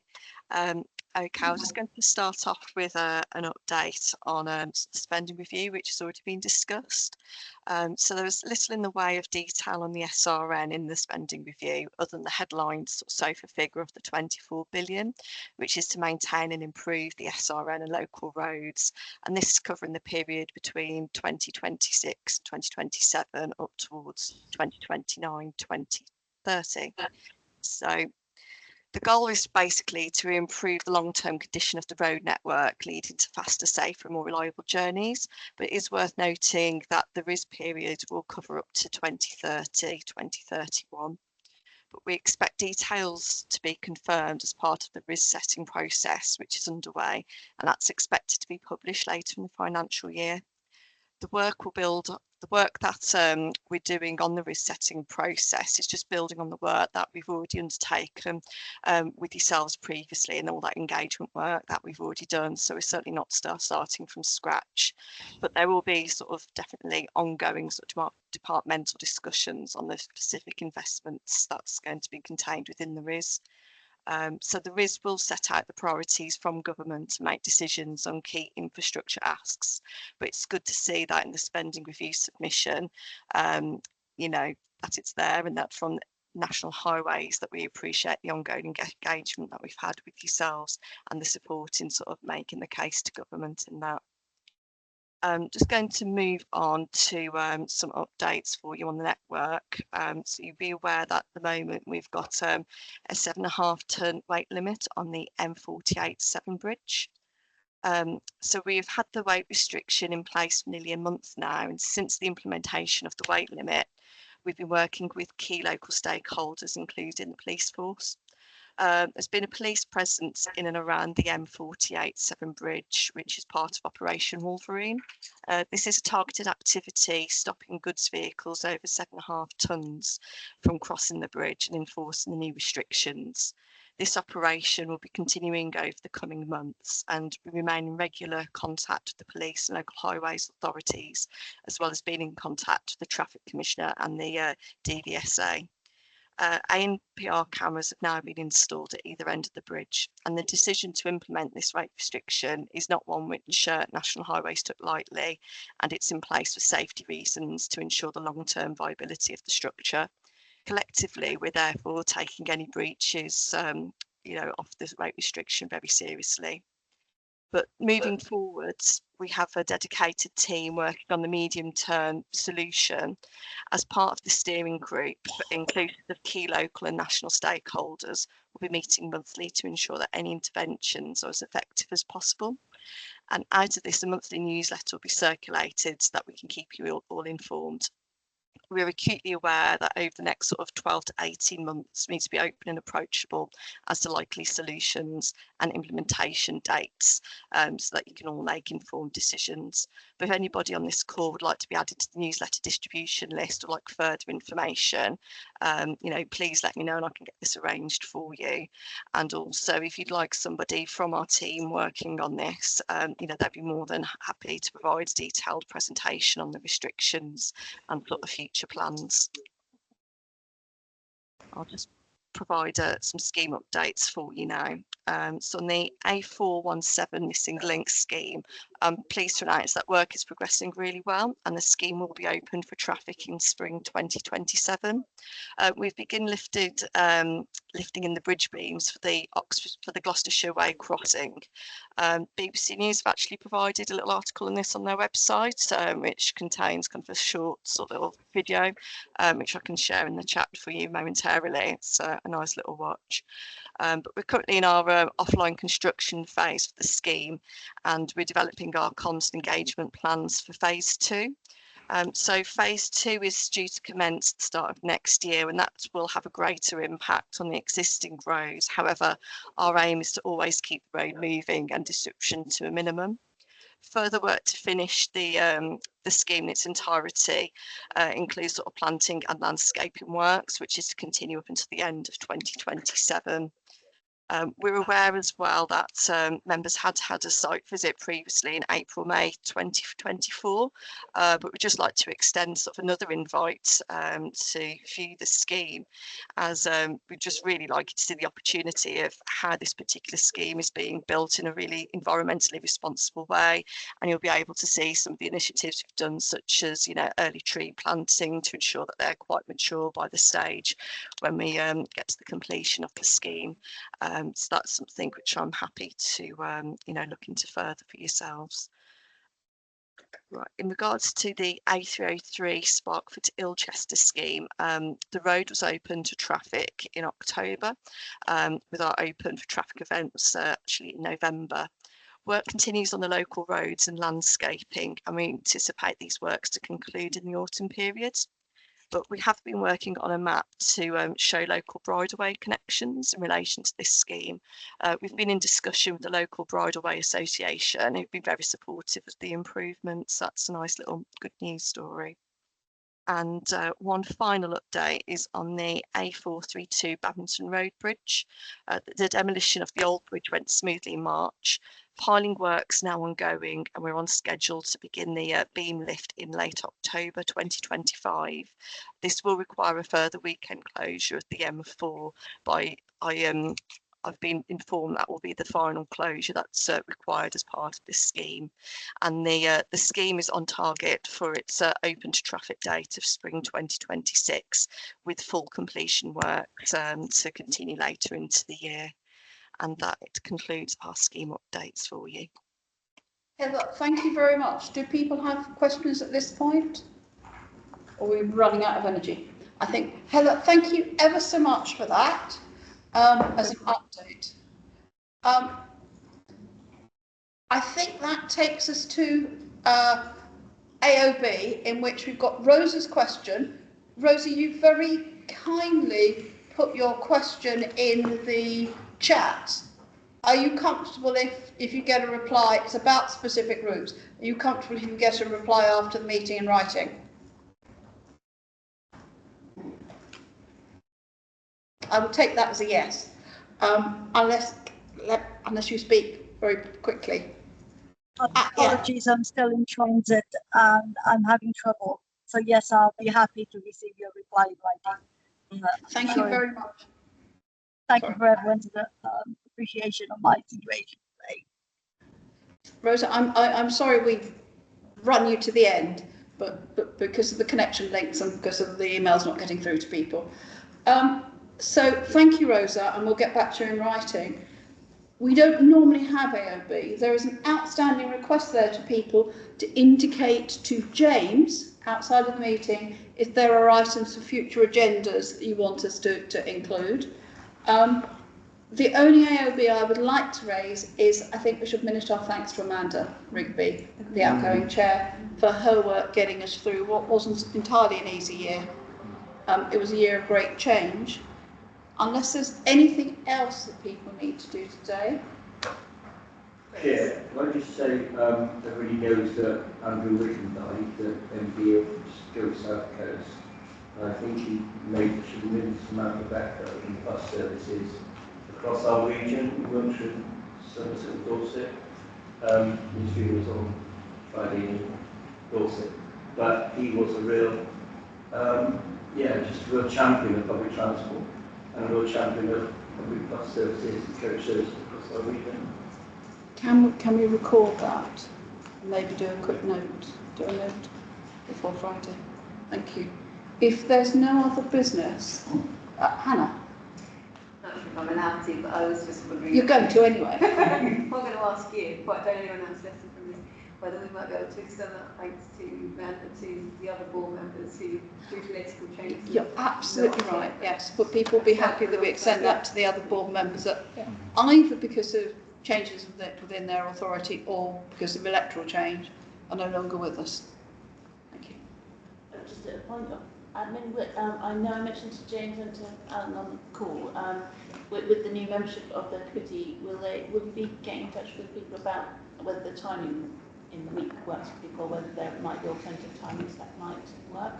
Yeah, we can take that away, Chair. Are people comfortable that we stick with this venue? Assuming Butcher can continue to provide it. We'll get the IT to work better. Yeah, that leads me to my question. I just wanted to say thank you to David and obviously Nora for coordinating room booking, logistics, everything on top of this job. Thank you very much. Thank you very much. Is there anything else? If not, thank you all very much indeed. I hope you have a safe journey home. Thank you all. Thanks, everybody. Thank you. Bye.